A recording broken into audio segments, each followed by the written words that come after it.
Some of my accomplishments in fighting have been fighting top-ranked guys in Canada, guys like Josh Hill, Curtis Brigham, Graham Spencer, Cajun Johnson. Accomplishments that I've made, I've got a brown belt in Jiu-Jitsu, and I've been training for a number of years. This will be my 17th professional fight.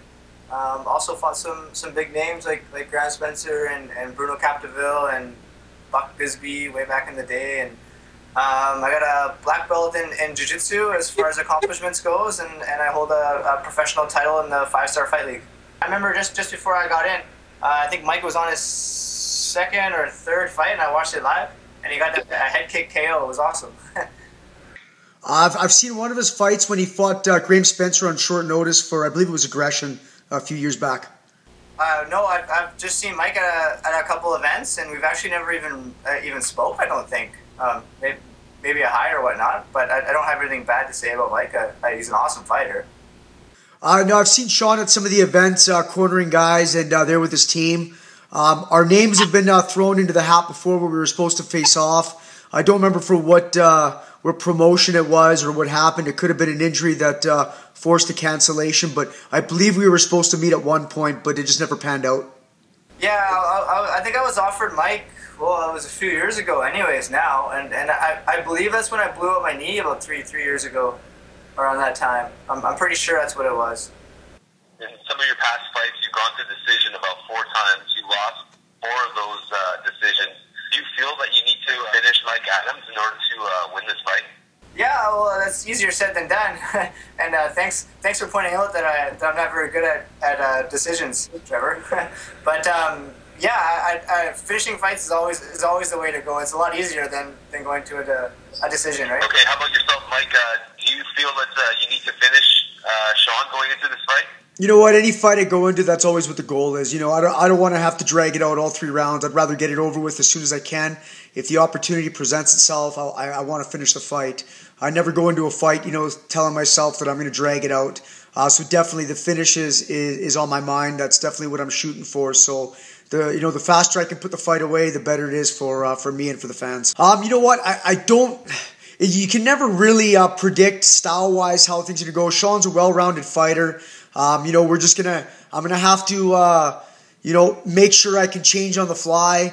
You know, if he's presenting some obstacles during the fight, I'm gonna have to be able to make some moves and adjust to that. But I think that me fighting at 145 pounds, I definitely feel better at this weight than doing the big weight cut down to 135. So I think from a physical standpoint, I think I'm gonna be at my best at 145.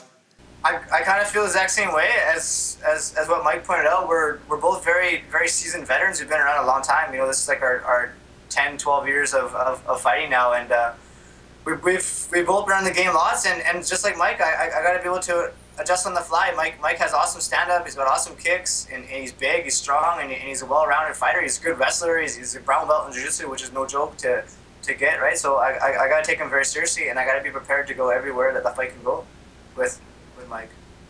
Like I said before, fighting at 145 from a physical standpoint, I really feel at my best. So I think as far as fighting in this weight class, I think physically I'm going to feel real strong. My coach David Lee trains us to be tenacious, to never give up, and that's something that I've done from the beginning of my career. I've always pushed through adversity. We train our asses off at Toshido, and I think the preparation that I have going into this fight is going to be my biggest strength. I feel like a little bit taller will help me out for once. Normally I'm like a little bit smaller of a guy when I fight, but I just think the ability to be able to adapt anywhere and being able to match Mike in anywhere will give me the advantage. And this has been the best training camp I've ever had in my whole entire life, and my weight is finally on point, and I got this weight cutting down to a pretty good science now, and I'm ready to go, man. There's a lot of buzz going around for this fight. You guys are the veterans of the generation in BC for the featherweights. People are breaking it down, and it seems like everyone has a different opinion as to who has the better ground game in this fight. Both you guys, just give me your idea as to who you feel has the better ground game, or if that's even going to play a factor. Go ahead. I definitely think, I think the fight will end up on the ground at some point. It's tough to make predictions. We got different body types. with my body type, I'm going to present challenges for Sean, and his body type's going to present challenges to me. So it's a matter of who can figure it out and who can apply their game to the best of their ability. I think that's who's going to win win the matchup, whether it's on the feet or on the ground.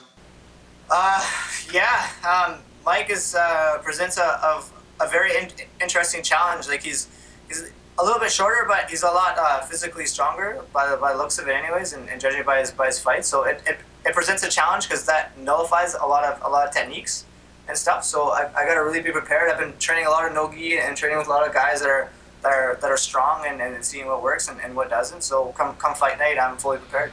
Let's just Sean, let's go out there and do our thing, buddy. We've been in the game for a long time. Let's put on a good show for Battlefield and for the fans out there.